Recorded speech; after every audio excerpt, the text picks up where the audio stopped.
Hello, my friends. Welcome back or welcome to my kitchen. Hey, if it's your first time here, I'm Robin Ann, and it is so glad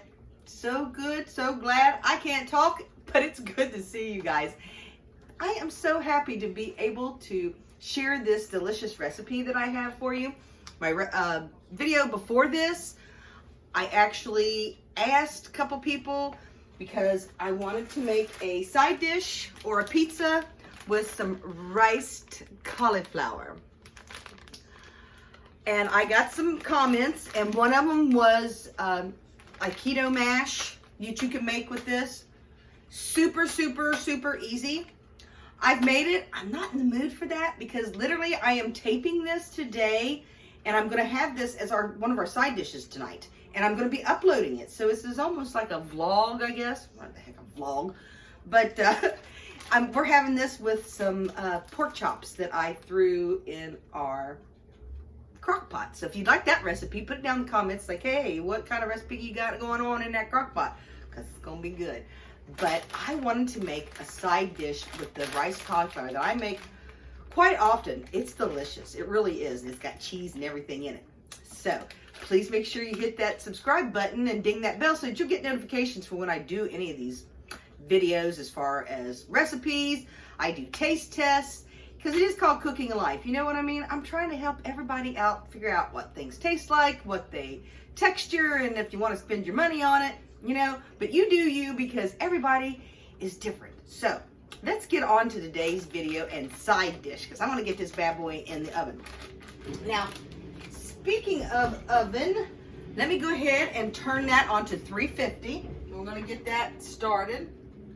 Okay, that's for my oven. Now, this side dish, extremely easy. And actually, I did a speed video through one of my side dishes from a couple years ago, and it got a lot of views. So I'm slowing it down this time for you. But extremely simple, okay? Now, I have already put this in the microwave for about 4 minutes. You don't have to cook it all the way through. You can follow the instructions all the way. I don't know what this one says, how long. I just threw it in there for about it says 4 to 5 minutes. So what you're going to be doing, this is already pretty much cooked. You're really going to be heating everything up. You'll see what I'm talking about. Okay, now, let me go ahead and get this bad boy open. Again, it's already warm, but I bet it cooled off, so it ain't going to hurt me. All right, I don't have a knife. And you guys, I'm really bad about using my teeth. But you're here. I'm going to be all ladylike and proper. Use a freaking pair of scissors. All right. Now, I have a bowl. One of my beautiful see-through Pyrex. I'm going to spray it with a little bit of olive spray. Just a little bit. And I'm going to kind of spread that around just so this won't stick because you're putting it in the oven. And anytime you deal with something like that with glass, I'm telling you. But don't put a lot because you don't want it sizzling your cauliflower. All right, I'm just going to dump my cauliflower right on in there. Any brand will do. This is a Kroger brand or off brand, whatever you want to call it. But again, for about 4 minutes, 3 minutes, whatever you want to do it in your microwave.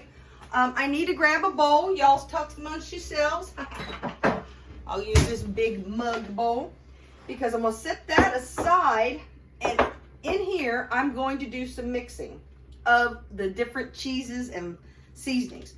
Now here I have about 4 ounces. Yeah, 4 ounces of cream cheese. I know it ain't a regular bar, but I've already cut it up. Cut it for your viewing pleasure to be ready. And now I can't get the daggone thing unwrapped. I have some of the hardest luck getting things unwrapped. All right, now this is not real soft. I set it out for a little bit, but anytime you have cream cheese that's not cold, I mean not cold, not warm, just put it in the microwave for a little bit. And that's what I'm going to do with this. And I'm going to tell you a little story that I hope will make you laugh because it makes me chuckle every time I think about it. All right, let's put that in there for about 30 seconds. Again, just long enough to get it pliable, you know what I mean? Get it mixing. Okay, I want to tell y'all a quick story. How big of a dingbat I can sometimes be. When I first saw rice cauliflower, you know, like several years ago when it first got real popular and everything, you know, frozen like this is. I literally read it as rice cauliflower. I thought it meant literally rice and cauliflower somehow mixed together. I didn't understand it. I literally didn't. It didn't register to me that they have a rice cutter that makes cauliflower into small, like little pieces, kind of like rice. Yeah, I'm being kind of personal about telling you about that idiotic story of mine, but that's the truth. I was like, what is that? Took me quite a while to figure it out. But now I know, and now I use it quite often. So there you go. All right, our cream cheese is all nice and pliable, as I call it. Now, to that cream cheese, I'm going to add mayonnaise. You can do whatever kind of mayonnaise you want, okay? You can. You can do whatever kind you want. And we're going to use about a tablespoon, and this is clean, so I'm going to go ahead and use it. 1, and now 2. You don't want them real heaping. You don't need a lot of this. But also, if you have ricotta cheese, you can put some ricotta cheese in there. I do that quite often to kind of use up my ricotta cheese. You know, you don't always use your ricotta and everything. So it's like sometimes I'll use it in here. But I didn't have any tonight. I've also seen people use cottage cheese in this. Don't know what it tastes like, so if anybody uses that, let me know. But in this mixture of my cream cheese and my mayonnaise, I'm going to be adding some Himalayan pink salt. Okay, just a little bit, guys, for flavoring. Do much you want, you do you, okay? You know what I'm saying? A little bit of black pepper. Got very upset. I bought myself a nice, cheap little plastic grinder for pepper. Did you hear the word cheap? Because guess what? It broke after like the 3rd time of using it. I don't know my own strength. And this thing went crack. And I didn't crack pepper no more. It cracked the whole thing. So I'm back to using this, but I got to get me. If anybody, get me a grinder. So if anybody has suggestions on any kind of good peppercorn grinders, let me know. Put it down in the comments, would you please? And if you haven't hit that like button, or if you haven't like button, that thumbs up button, or that subscription button, please do. Now, I don't like that. I'm talking to y'all, not paying attention. Oh, come on, garlic powder, y'all. You got to have garlic powder. How much? Again, I'm thinking couple teaspoons, maybe a tablespoon. Again, I like garlic, so I put probably too much in it. Now, that's all we're going to put in our mixture, and we're just going to mix it up. I mean, that's literally all that goes in this. Again, if you have some other kind of cheese you want to throw in there, go for it. This is a very forgiving type of recipe as far as what you put in it. I'm not kidding you. So let me get it mixed up, and then all I'm going to do, see, it's all mixed up. Take a big bite. No, I didn't. All right.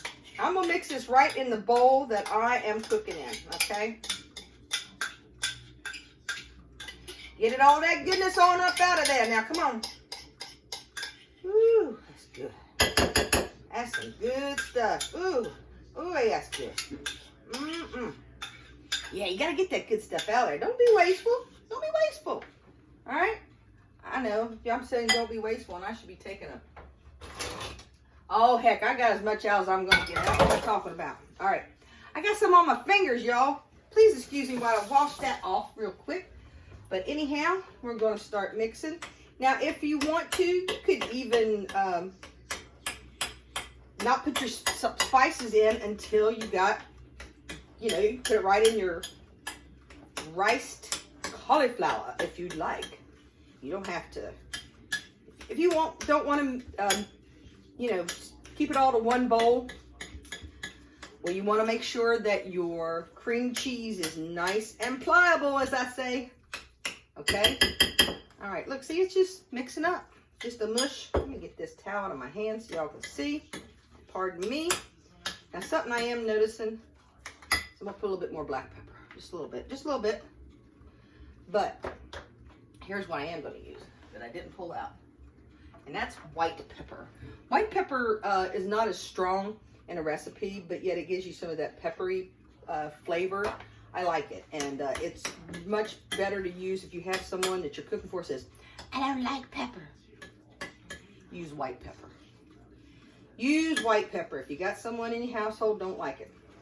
Okay, now, let's kind of just spread this bad boy out. I try not to make too much of a mess up on the sides. So, all right, now, time for some more cheese. We got that cheddar cheese. We're going to put it all right on top there, okay? I'm getting hot, y'all, talking to you, and I'm standing over here by the stove, the oven. I should have put my hair up. That's okay, we're almost done. So I do appreciate those who have stuck to the end with me. Now, if you wanted to, you could put some cheese down in here, mix it all up. Personally, I like it on top because it gives it more of a like casserole-like flair when I get it. The cheese is on there, and especially if you have someone in your family that has a mustache or a beard, especially a beard, they may not want all that stringy cheese within your mixture. So that's why I put it on top. Look at me being all considerate. It works, okay? Now, on top here, since we just got, it's white, and then you've got this on top. It's not real colorful to me. One thing I am going to do is put a little bit of parsley flakes on top. Parsley doesn't have a lot of flavor, but it sure does give color to a dish. So I'm always about parsley to give it a little decoration. Now, I'm not finished, so please stay tuned because we're almost there. We're almost there, okay?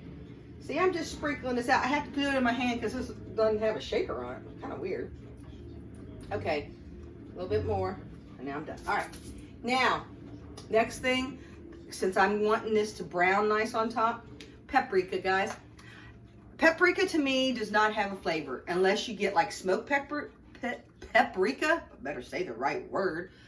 Then it has a flavor. But to me, paprika doesn't have a flavor. So put down in the comments, do you have an opinion on whether or not paprika has a flavor? I don't find it real flavorful. But I know it does have a little bit of a smoky-like flavor, right? But it's not that much. But it helps things brown. So just sprinkle it. Go easy on it here, guys.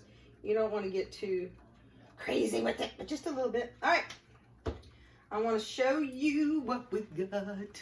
Can you see that? Yeah. That's going to be delicious. Now, since I put that red on there, it kind of drowned my green, so I'm going to put just a little bit more parsley on top. Maybe I should have put my paprika first. But no, again, parsley's, don't dump it on there, y'all. Come on, you don't make some sense. When the heck you ever got something that just had dumped on there? Sprinkle it, make it pretty. Number one and foremost, for anybody who's not a big cook, make stuff look good. And you'll already have them in your, eating out of your hands or eating out of your bowl or eating out of their dish, because a person eats with their eyes first, period. Now, I know some people don't have that luxury of being able to do that. Excuse me. So I'm going to wipe this off. But yeah, I was a waitress for many years. And trust me, you take food to a table or to someone and it don't look good, you're going to have a heck of a time even getting them to taste it, and then even still tricking their eyes and belly to say, ooh, that's good. Trust me on that one. Okay, that's ready to go. I wiped it off a little bit so that it wouldn't be, you don't want all that on there, it'd be all kind of crusty. But again, we only had one bowl and one dish. And we're going to put this bad boy in here. At 350, I've already got it heated up.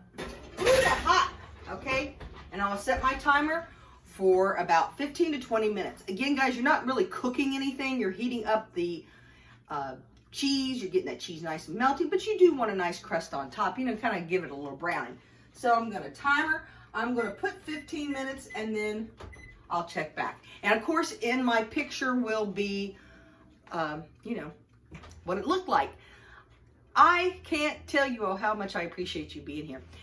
And also, I hope he's watching. Juan was my 100th subscriber. You all, this makes me so excited. I know I've got a long way to go, but boy, I tell you what, I'm having a blast getting there, and I want to take you along with me. So please, if you haven't, hit the subscribe button. And if you think that anyone might want this recipe, please share me out. I really would appreciate it, because sometimes, even this is low carb, this is keto, whatever you want to call it, it's also good.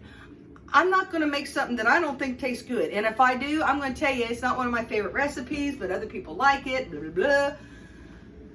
But You want things to look good. And the best thing I can tell you, if you're really having issues with dieting, really look into low carb. Really look into low carb, especially you ladies out there that you're, you know, around my age.